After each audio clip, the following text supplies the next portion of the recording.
Boa noite. Verdão volta a jogar hoje no Parque do Sabiá numa partida super importante para o time da casa. 6 em cada 10 brasileiros concordam com a reforma da Previdência. É o que aponta a pesquisa divulgada pela CNI. Hoje vamos falar sobre o mal súbito. O que é e como se prevenir? Nos estúdios, especialistas orientam sobre sintomas e explicam o que fazer quando uma pessoa passa mal de repente. O Jornal da UFO começa agora.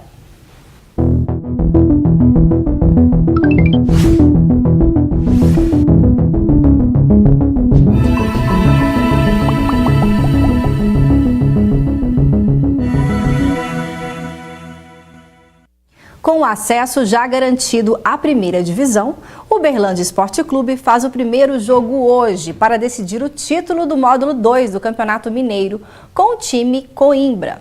O time adversário tem a vantagem de jogar por 2 empates. A primeira disputa começa daqui a pouco, a partir das 8 da noite, no Parque do Sabiá. E as mulheres pagam meia entrada em todos os setores.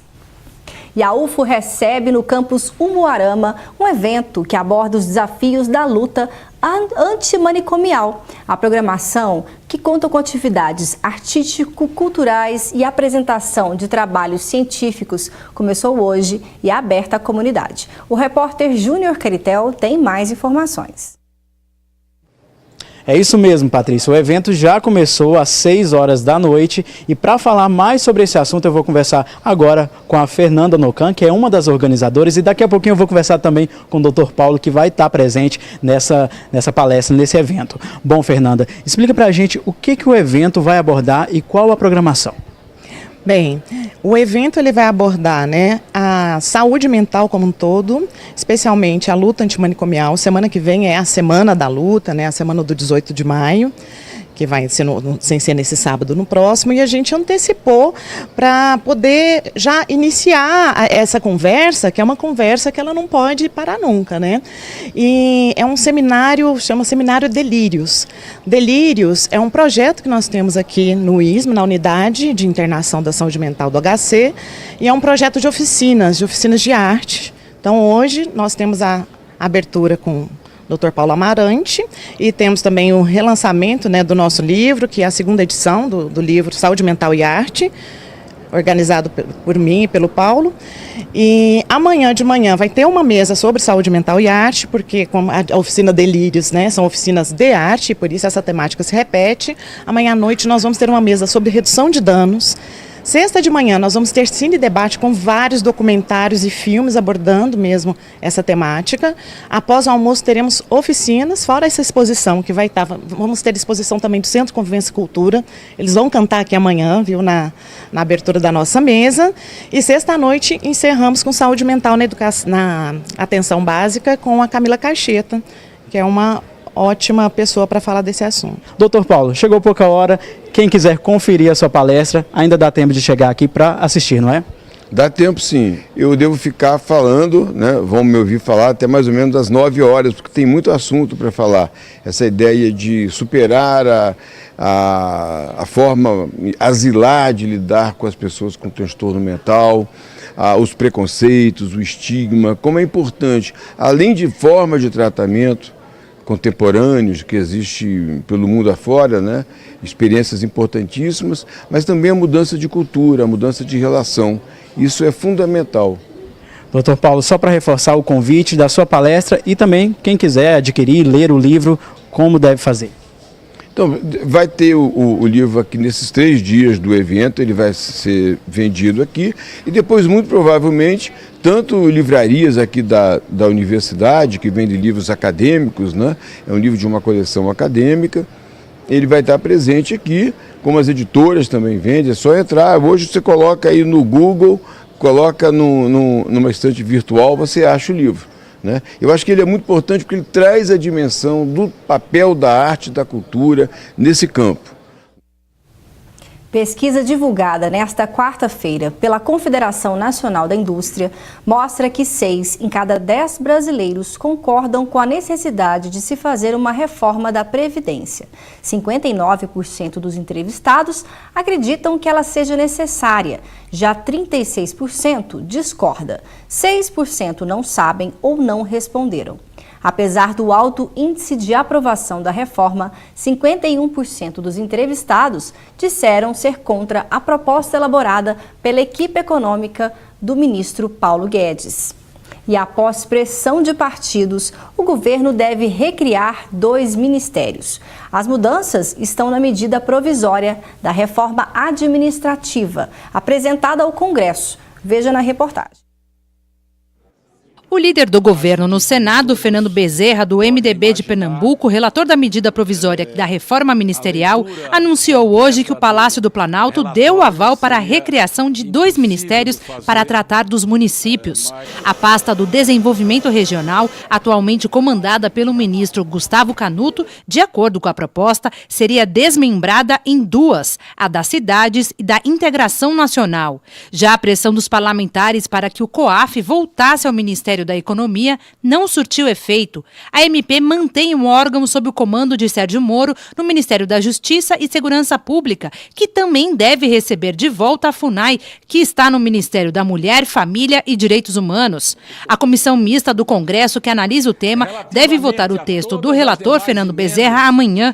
Ele negou que as mudanças sejam uma moeda de troca para a aprovação de reformas como a da Previdência. Portanto, eu acho que essa foi uma decisão correta que atende melhor a gestão pública e aos objetivos do governo Bolsonaro.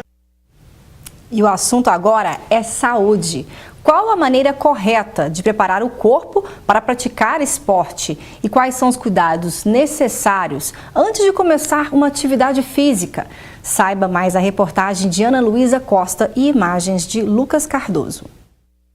Alongar, dar aquela aquecida no corpo e correr. É assim a rotina da Letícia. 4 vezes por semana, ela frequenta o Parque do Sabiá para praticar corrida.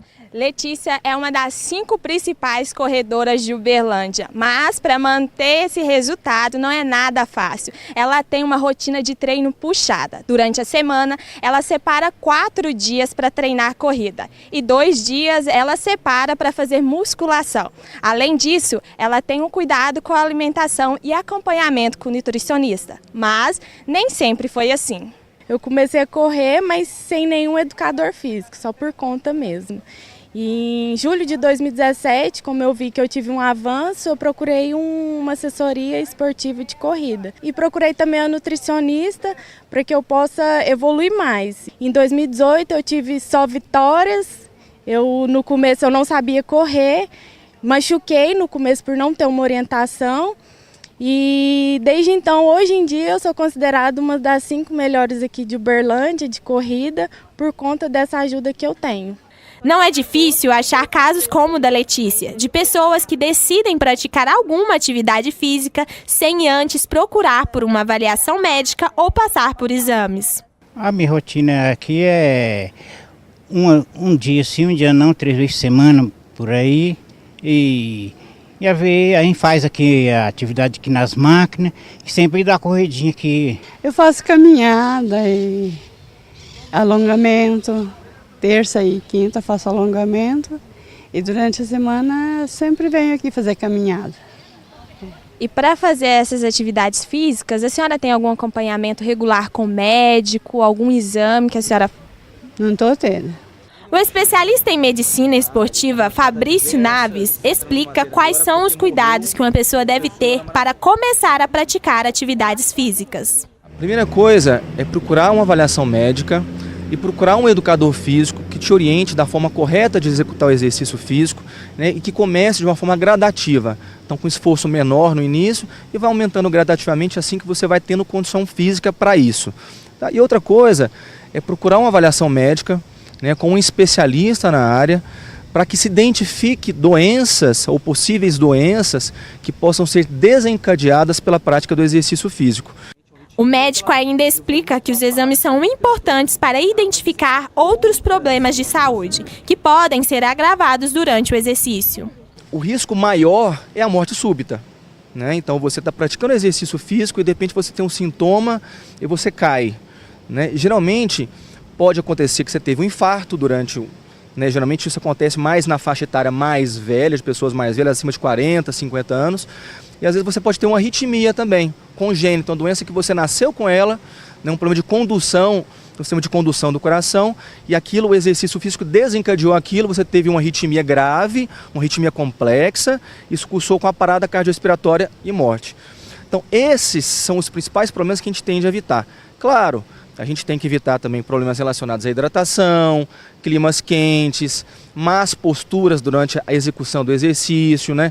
Progressões muito rápidas. Então, quando você progride muito rapidamente uma intensidade de esforço, ou um volume de treino, isso também pode acarretar problemas, mas os principais realmente são os problemas relacionados ao coração. Para quem tem o objetivo de se tornar atleta, além dos exames, é importante ter o acompanhamento de profissionais e seguir à risca as orientações. Letícia participou de uma competição de corrida no final de abril e passou por um grande susto. Exigiu do corpo mais do que devia.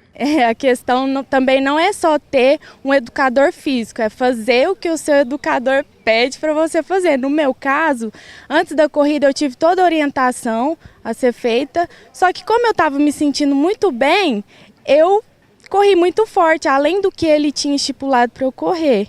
Foi um erro meu, uma imprudência minha, que eu não consegui completar a prova pelo fato que eu estava muito forte no começo da corrida. Menos de 300 metros eu me senti mal esgotada que não deu nem para eu chegar.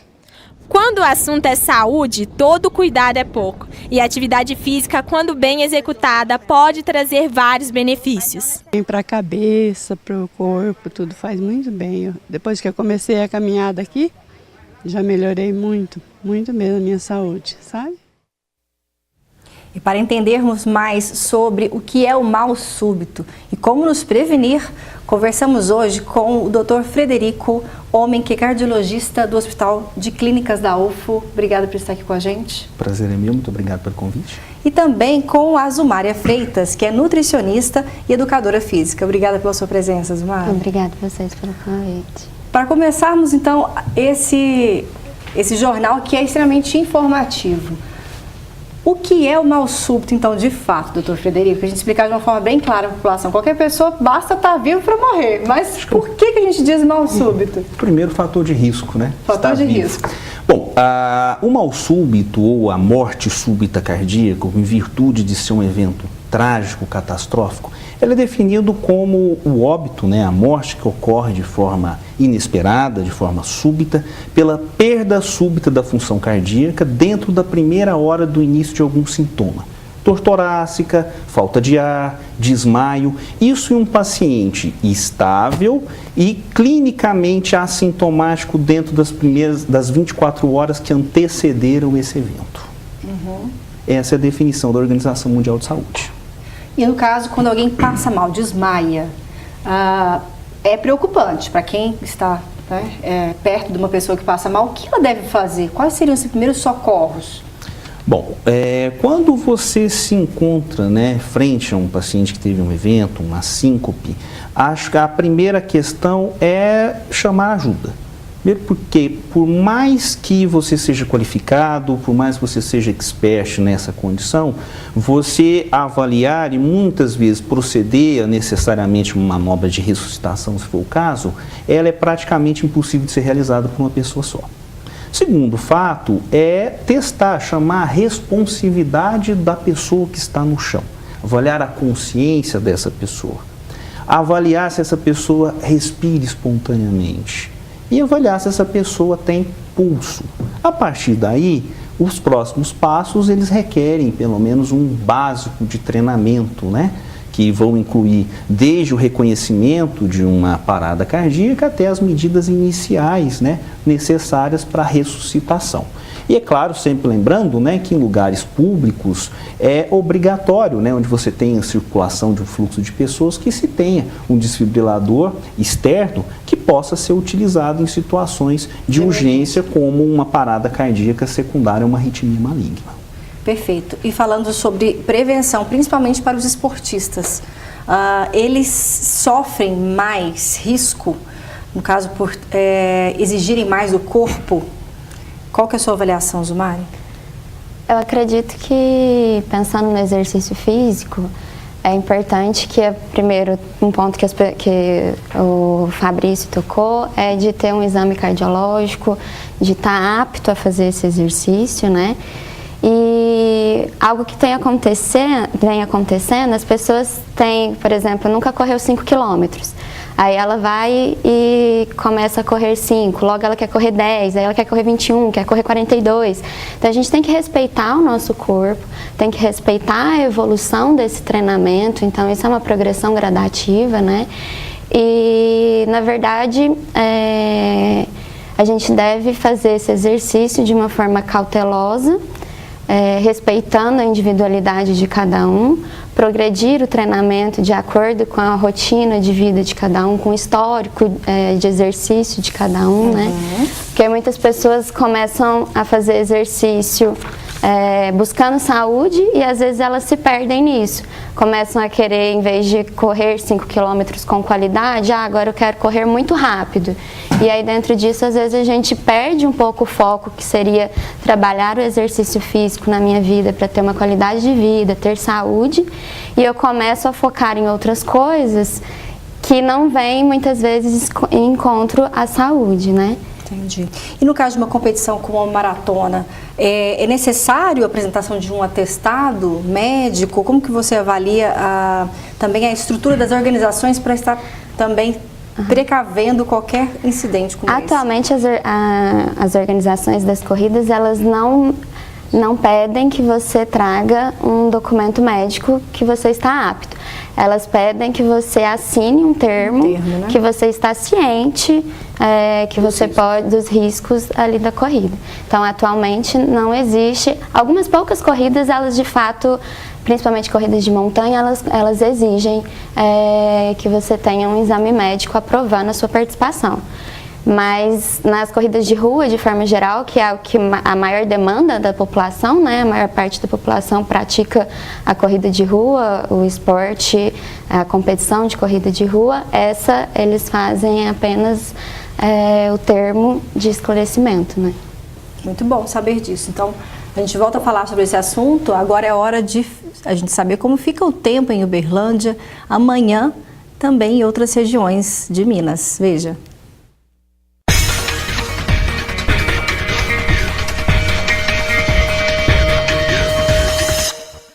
A quinta-feira começa com sol em Uberlândia e a nebulosidade no céu pode surgir em alguns momentos, mínima de 19 graus e máxima de 28.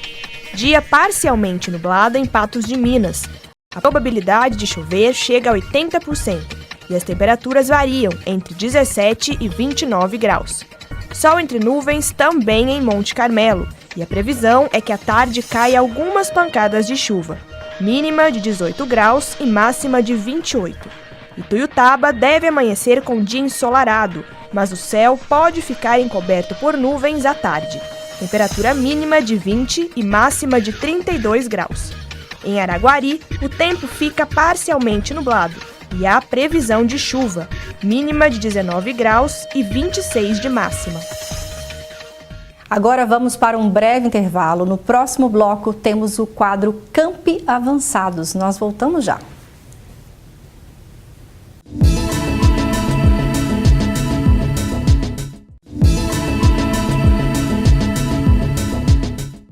Estamos de volta. Recentemente tivemos alguns casos de morte súbita com repercussão nacional. Como foi o que ocorreu com o mineiro que desmaiou na passarela da São Paulo Fashion Week?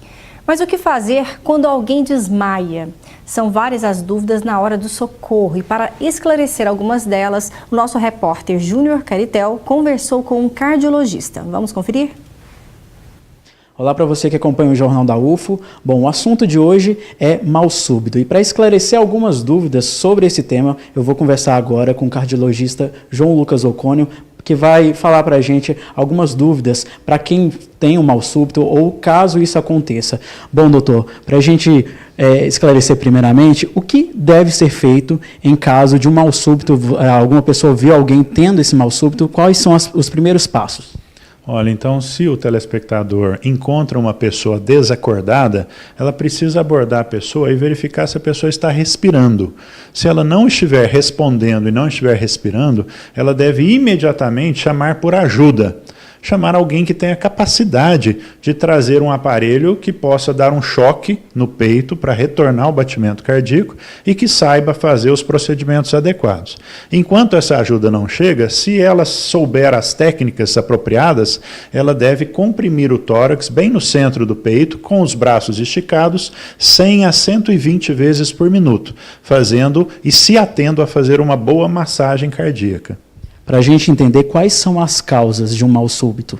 Na maioria das vezes, no adulto, o que mais leva à morte súbita seriam o infarto agudo do miocárdio ou o acidente vascular cerebral.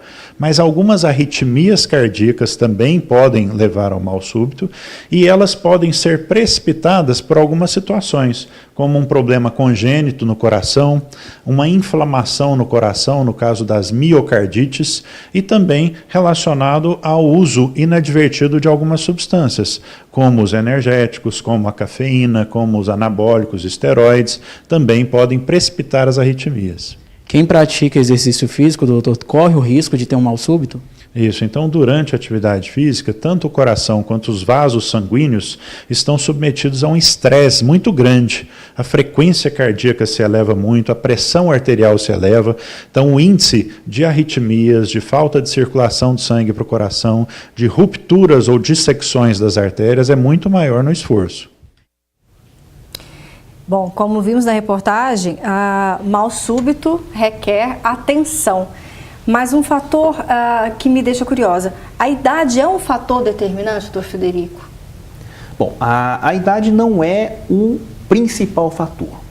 Acaba que a epidemiologia, para que ocorra um evento, claro que também depende da idade.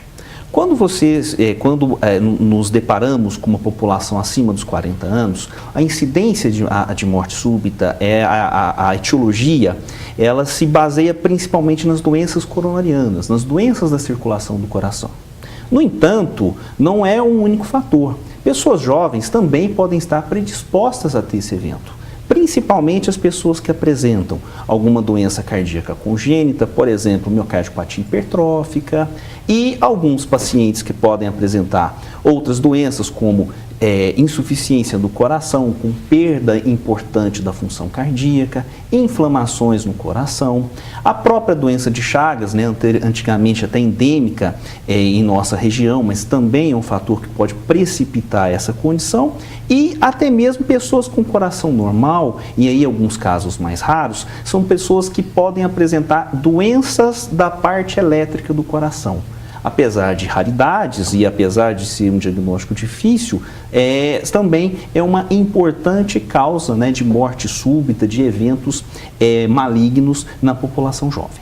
Por isso, tão importante reforçarmos o check-up, né? Ter esse controle, fazer os exames periódicos. A avaliação cardiológica, primeiramente, ela é essencial, ela é primordial para que a pessoa, obviamente, descubra alguma condição, controle e se prepare para ela. Claro que a atividade física, no fato, também é importante que seja feita de uma forma apropriada, né? Seja feita preferencialmente sob supervisão de um educador físico, de um médico do esporte, respeitando condições clínicas desse paciente, mas a avaliação cardiológica, ela também é fundamental, né? E extremamente importante para que se diminua a incidência desse processo que é tão catastrófico.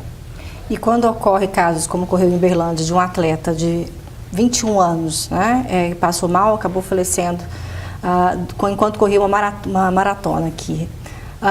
Nesse caso, Zumária, como que você orienta, principalmente por serem jovens, né, achar que pode exigir do corpo? Como que a pessoa pode ter esse autocontrole, de saber a hora que é hora de parar, é a hora que não deve avançar mais? Na verdade, eu conversei muito com a Letícia, inclusive, que apareceu na reportagem sobre isso, da responsabilidade que ela deve ter, né, enquanto atleta, que tem uma representatividade na cidade também, né, porque o que aconteceu com ela foi justamente um esforço excessivo e ela chegou a ter desmaio. No caso dela, provavelmente por não ter uma condição patológica cardíaca associada, ela simplesmente desmaiou e logo ela se recuperou. Uma expressão momentânea. E tudo mais. Ela foi orientada, como são 21 quilômetros, ela fez a suplementação do carboidrato, então é uma atividade que tem uma duração maior do que 1 hora, então existe uma necessidade de uma orientação para a suplementação do carboidrato, a gente precisa manter a glicemia. Então, no caso dela, ela foi orientada a tudo isso, foi orientada em relação à intensidade que ela deveria correr, e mesmo assim ela teve um pensamento dela de que estava bem e correu mais intenso do que deveria. No caso do rapaz, até onde eu sei, ele não tinha uma orientação profissional, a gente não tem notícia em relação a exame cardiológico, como ele estava. Então, provavelmente, por ser tão jovem, ele deveria ter uma condição patológica associada, senão ele teria desmaiado e se recuperado. Mas diante da morte, provavelmente ele tinha uma outra condição patológica associada. E no caso dessas corridas que você falou de montanha, a questão da temperatura, ela interfere também quando está muito quente ou muito frio? Isso pode interferir? Com certeza. Na verdade, quando a gente faz o exercício, né, na nossa produção de energia, em torno de 40% a 60% da energia que a gente está ali transformando, ela é transformada em calor. E por isso o nosso corpo aquece. E a gente tem um mecanismo de resfriamento. Então, quando a gente faz uma atividade muito intensa, mais calor a gente produz. Se o clima está muito quente, mais calor naquela situação. Então, tudo isso vai interferir na minha performance. Aí, se eu resolvo, diante de toda aquela situação, ainda manter uma intensidade alta, pode acontecer desidratação, pode acontecer desmaio. Então, em corridas em que o clima esteja mais quente, é importante que você tenha uma cautela maior com a sua hidratação, uma cautela maior com a intensidade que você está desempenhando aquela atividade. Perfeito. Agora, vamos fazer uma conexão com o campus Pontal, em Tuiutaba. Na semana que vem vai acontecer por lá a 4ª semana da educação financeira. O professor Dani Roger traz mais informações.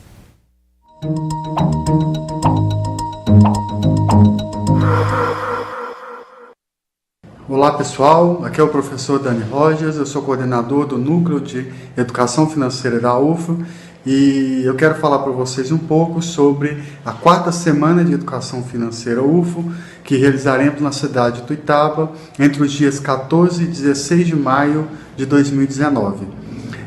Este evento ele vai ser realizado dentro do auditório da Associação Comercial e Industrial de Tuiutaba, no período noturno. Nós teremos aí diversos especialistas, executivos de grandes empresas, nós teremos empresários que possuem aí diversas empresas. Então estaremos com palestrantes muito renomados e por isso a gente conta com a participação de você aí da cidade e da região.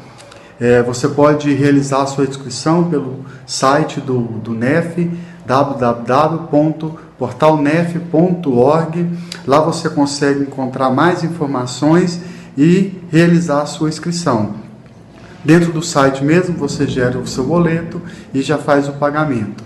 É bem simples, é bem tranquilo. A gente espera que vocês estejam conosco nesse grande evento aí na cidade de Tuiutaba. Contamos aí com a participação de vocês, porque a gente tem certeza que você vai sair de lá tendo uma noção muito melhor de como gerenciar as suas finanças e também como gerenciar aí as finanças da sua empresa, do seu negócio. E tem gente que vai ficar feliz agora. Até sexta-feira vamos exibir mensagens carinhosas da comunidade UFO para o Dia das Mães. Veja. Eu gostaria de desejar Feliz Dia das Mães para todas as mães, aquelas mães que se dedicam fortemente à vida de seus filhos, porque muitas vezes ser mãe é abdicar da própria vida, né, para cuidar de outras, né? Então é uma responsabilidade muito grande, então gostaria de parabenizá-las por esse dia. Queria dizer para minha mãe que eu amo muito ela, agradeço tudo pelo que ela tem feito por mim. Imagino que aqui na UFO tem muitas pessoas também que são gratas às suas mães. E é isso, queria deixar um Feliz Dia das Mães, muito obrigado e muito amor. Nosso Jornal da UF está chegando ao fim. Gostaria de agradecer muito a participação da Zumária Freitas, educadora física e nutricionista. Obrigada pelo convite e numa outra oportunidade estamos aí. Teremos mais oportunidades, com certeza. Também a participação do Dr. Frederico Homem. Muito obrigada, Dr. Frederico. Eu que agradeço, tá? Só gostaria de ressaltar, cuidado para a população. Morte súbita é um evento catastrófico e quando ocorre fora do ambiente hospitalar, a mortalidade é em torno de 90%. Então, cuidem-se. Cuidem-se, façam os exames de rotina. O Jornal da UFO fica por aqui. Obrigada pela sua audiência. Tenha uma boa noite e até amanhã. Eu te espero.